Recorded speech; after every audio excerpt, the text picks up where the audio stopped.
आपके विचार में बराक ओबामा और स्वामी विवेकानंद में क्या संबंध है?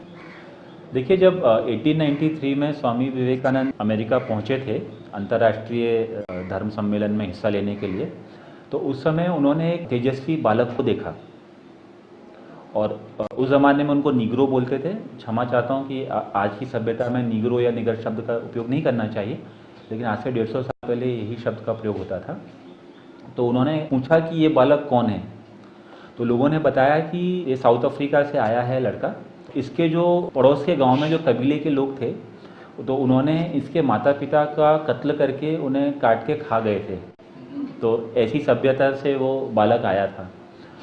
लेकिन स्वामी विवेकानंद ने कहा कि इस बालक के अंदर इतनी प्रतिभा है कि ये अगले जन्म में इस देश का राष्ट्रपति बनेगा। तो उस समय लोगों ने उनका काफ़ी मजाक उड़ाया कि आप बेवकूफ़ हैं और आप कैसी बात कर रहे हैं, एक निग्रो कभी भी इस देश का राष्ट्रपति नहीं बन सकता। उस ज़माने में जो कानून थी, जो समाज व्यवस्था थी निग्रों के प्रति। लेकिन आज आप देखिए 120 साल बाद, 130 साल बाद बराक ओबामा साउथ अफ्रीका से, जिनको कुछ लोग निग्रो भी कहते हैं, जो शब्द का उपयोग नहीं करना चाहिए, आज वो अमेरिका के राष्ट्रपति हैं और दूसरी बार राष्ट्रपति बने हैं।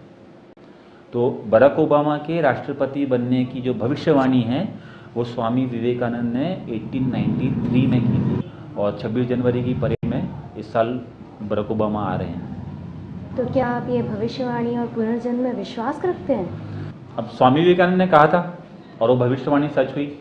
अब एक एग्जाम्पल और हो सकता है, जैसे डॉक्टर करण सिंह हैं, जो कि जम्मू एंड कश्मीर के महाराजा हैं, डॉक्टर राजा हरीश सिंह के वंशज हैं वो, उन्हें राष्ट्रपति बनना है। अब कांग्रेस की और अन्य राजनीति की वजह से वो इस जन्म में राष्ट्रपति नहीं बन पाए, लेकिन वो राष्ट्रपति बनने के लायक हैं। और मैं दावे से कह सकता हूं कि इस जन्म में वो नहीं बन पाए तो वो अगले जन्म में जरूर भारत के राष्ट्रपति बनेंगे। तो समय बताएगा। तो विवेकानंद भी विश्व में कुछ बदलाव लाना चाहते थे, आप उसके बारे में क्या विचार देना चाहेंगे? अब देखिए, जब 1893 में विवेकानंद अमेरिका पहुंचे तो उस समय एक खास बात और हुई थी। साइंस एंड टेक्नोलॉजी का वहाँ पर एग्जीबिशन चल रहा था, प्रदर्शनी चल रही थी। तो विवेकानंद ने उस ज़माने की जो सबसे टॉप की जो वैज्ञानिक उपलब्धियाँ थीं, उपकरण थे, उनको देखा। और उसी के साथ साथ एक अभियान चल रहा था वहाँ पर अमेरिका में, वो ये कि अमेरिका की खोज किसने की। क्या क्रिस्टोफर कोलंबस ने अमेरिका की खोज की? राइट, इसमें भी कुछ विवाद है। या अमेरिगो वेस्पुची ने की?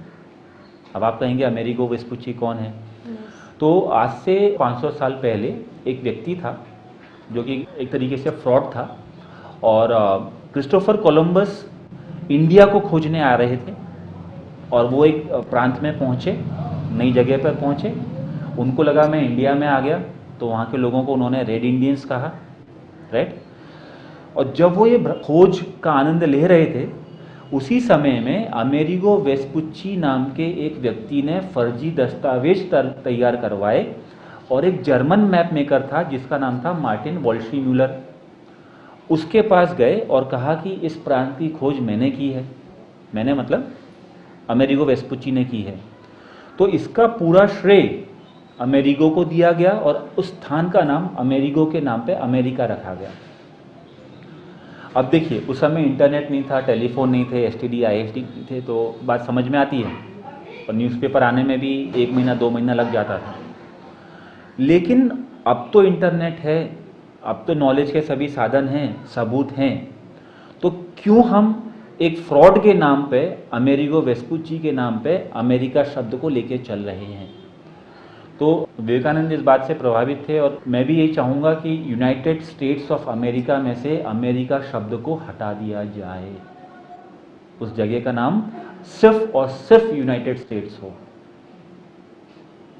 ये मेरी विनती है, ये मेरी प्रस्ताव है राष्ट्रपति से और विश्व के लोगों से। इसके नाम के अलावा और क्या बदलाव चाहेंगे आप अमेरिका में? अमेरिका में तो बहुत सारे बदलाव अब आ रहे हैं। जैसे बराक ओबामा ने अनाउंस किया है कि जो कम्युनिटी कॉलेज हैं वहाँ पे एजुकेशन अब फ्री में होगी। अब देखिए जहाँ पर एक पूंजीवादी सोच है, वहाँ का राष्ट्रपति अब उनके देश में फ्री एजुकेशन करने जा रहा है। अमेरिका में होना क्या चाहिए, एक उनके पास नॉलेज मैनेजमेंट बेस्ट है, उनके पास प्रोसेस एक्सलेंस बेस्ट है, लेकिन वो सिर्फ और सिर्फ अर्थ और काम तक सीमित है आज की तारीख में, जिसको मैं अल्फ़ा 1 एंड अल्फ़ा 2 बोलता हूँ। और भारत जो है वो अल्फ़ा 3 और अल्फ़ा 4 धर्म और मोक्ष पर केंद्रित है। हम बातचीत और जो क्रियाकलाप हैं वो केंद्रित हैं। तो दोनों एक इनकम्प्लीट सी के तरह हैं। जब ये दोनों सी मिल जाएंगे तो एक सर्कल कंप्लीट हो जाएगा। हमें अमेरिका से क्या सीखना है, जो विवेकानंद भी वही कहते थे कि जो अर्थ और गृहस्थ की जो जिम्मेदारियां हैं, सुदृढ़ीकरण की जो व्यवस्थाएं हैं, ये हमें अमेरिका से सीखना चाहिए। और इसके एवज में हमें अमेरिका को अपना धर्म और आध्यात्म देना चाहिए। तो जो सर्कल है वो कंप्लीट हो पाएगा, एक परस्पर आदान प्रदान हो पाएगा। Thank you. धन्यवाद।